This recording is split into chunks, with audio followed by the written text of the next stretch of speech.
So, good day everyone. This is Jericho Cleopas now speaking behind the camera. So, itong ginawa ko is a tawagin natin siya na number 4 digital alarm clock.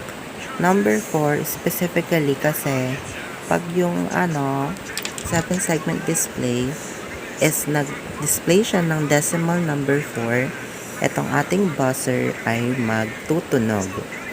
So, ang mga ginamit ko ditong IC ay 192. 192 ay ang una dyan. Una pala dyan yung maliit.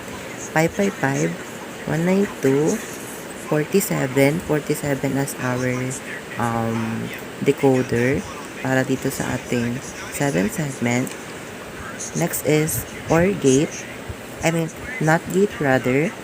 And then AND gate.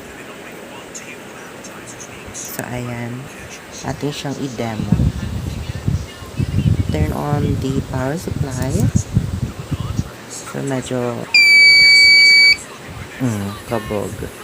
Ulitin natin siya.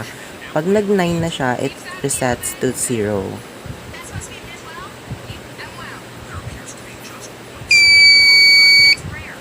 Kabog. So, dyan, ulit-ulit lang siya, continuous lang siya kasi yung ating 555 timer is naka-stable. So, tuloy-tuloy lang yung niya na cutoff saturation. Kaya yung counting din natin is up counter na 0 to 9 na tuloy-tuloy lang.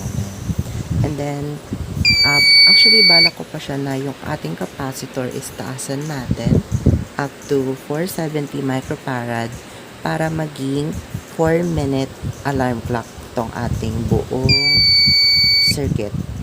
So, ayun lang guys. Thank you so very much.